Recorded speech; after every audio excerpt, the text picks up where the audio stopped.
Thank you very much for inviting me in IMCAS, Brazil. I would very much wanted to be there with you today. Unfortunately, I'm unable to be there.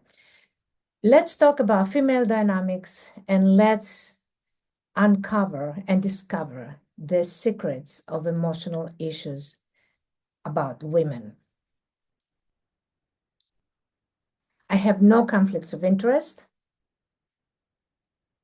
Now, females are the core of the family. Basically, they are the ones who hold the family together. So their emotional satisfaction is very important to the family constellation. A lot of women in the pursuit of happiness attempt to resolve the psychodynamic roller coaster of aging by merely altering the vaginal physique. This is a systemic issue. Aging is systemic. The high inflammation will create emotional apathy, and that will basically affect the female's sexual life. Low testosterone will create fatigue, another contributor of their sexual desire. DHA decline will speed up aging and body desynchrony, and that would also contribute to the decline of their emotionality.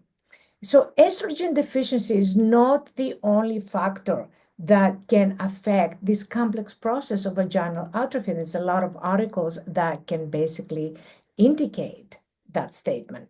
There is a solution that lasers and RF have, and that is to basically reduce the vaginal canal diameter.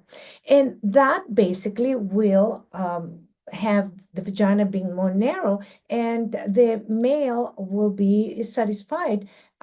However, with all the women, the body might not have enough supplies to produce enough collagen, and then it might not be what they want them to be. And collagen is also involved in scar formation. So could it be that after a vaginal rejuvenation with laser and RF, there is scar that has been formed and that could interfere with the female's sexual satisfaction?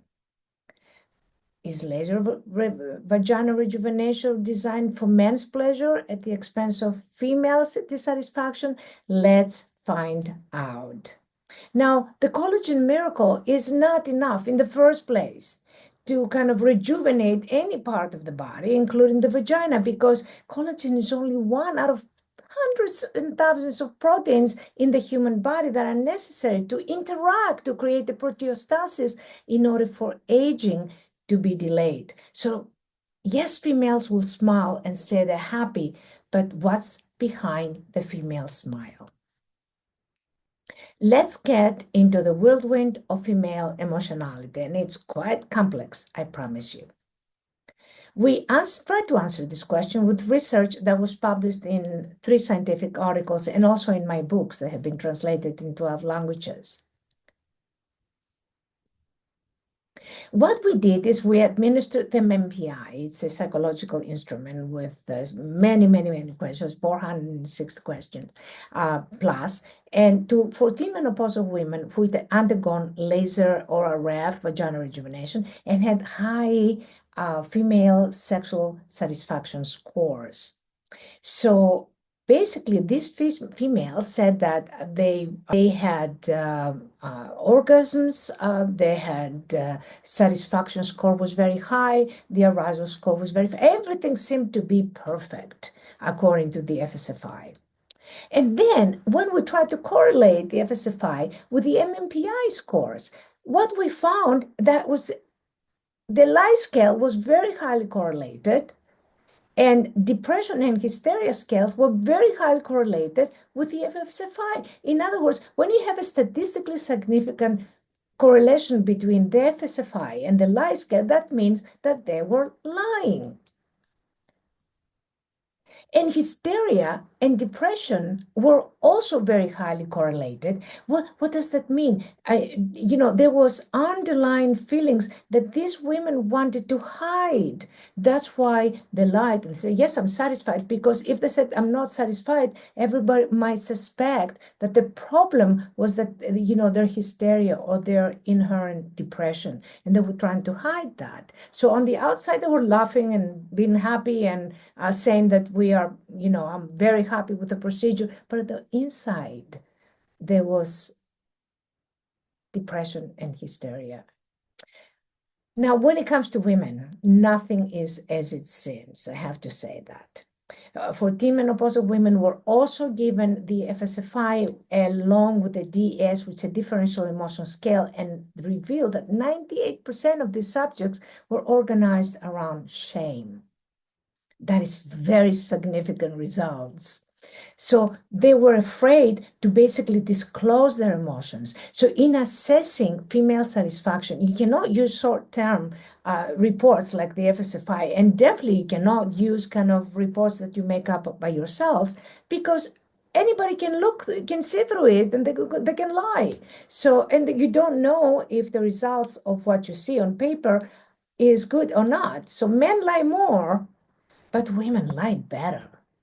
So why women lie? Because they may lie because they're more concerned about their partner's satisfaction rather than their own, or they may conceal the truth to avoid social disapproval, or because, they spend so much money and it's cognitive dissonance. They have to say, well, if I spend so much money, it must have worked. Otherwise, it must be my problem. The truth is that vaginal rejuvenation requires hormonal balance to enhance female satisfaction. We have to understand that. Healthcare physicians need to be holistic in managing women with sexual dysfunction, not just kind of deal with the vaginal anatomy, but also with all other issues that include psychological issues, motivation, arousal, so on and so forth, that are involved. So vaginal rejuvenation plus hormonal balance is what will give them the confidence, not vaginal rejuvenation alone. So this is what we have to aim as providers.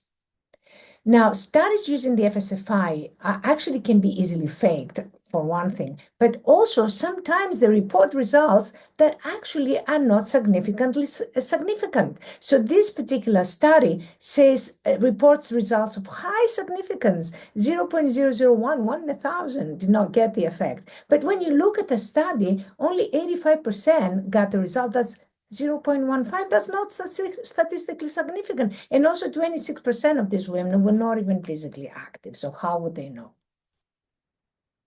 So we need to look at how studies are made. We need to look at the internal validity of instrumentation, if they just use self-made questionnaires, and also at reliability. Reliability and statistical significance are extremely important, and we need to look at both of these aspects. So when we look at scientific studies regarding vaginal rejuvenation, we always need to look at quality of life and consider the complexity of the endocrinological communication system. And we have to have a long-term follow-up. So several reviews articles are criticizing later studies. Why? Because they don't look at hormonal balance, they don't look at quality of life, hormonal balance, this lifestyle, health status, emotional issues. None of that is taken into consideration. So they state that vaginal rejuvenation with lasers is not ready for prime time, meaning that it's not something that people should be doing because there is absence of good quality prospective randomized clinical trials to provide efficacy and safety data. The available clinical studies do not present convincing data, and this is another article criticizing our laser and RF studies. Although short-term complications seems to be uncommon, data concerning long-term outcomes are lacking, and that is very, very important. And COT lasers are not really approved for this specific cause. So they have been approved for different causes, medical reasons, but not for vaginal rejuvenation. There are complications such as fibrosis, scarring, agglutination, laser penetration injury, urinary issues. So no long-term research cannot kind of make us confident about utilizing these particular energy devices for vaginal rejuvenation specifically. A number of federal agencies, including the FDA, have recently issued warnings against laser vaginal rejuvenation as a cosmetic procedure. 33 of these patients indicated chronicity of their injury, including long-term pain, numbness, burning, bladder disturbances, infections, scarring, dyspareunia, worsening symptoms, etc. There are new technologies that can have come up that they can thicken the tissue through energy transfer resonance to repair vaginal atrophy. And this is basically happens, you can see now how cells can respond with the signaling energy resonance transfer. These non-traumatic procedures have to be with energy below thermal noise. You have to have a signal to produce resonance, and the signals have to be on a specific timing basis, which is the Nobel Prize of 2017. So vaginal rejuvenation depends on hormonal balance. It depends on protein balance or proteostasis, not merely on the lack of collagen. So it's far more complicated, and it's better to use a very gentle approach with females because, and also psychology, because female satisfaction is based on understanding. If psychologically they're hysterical or they have a lot of depression, they're not going to be satisfied just with the anatomical procedure that changes their anatomy. That's not going to happen.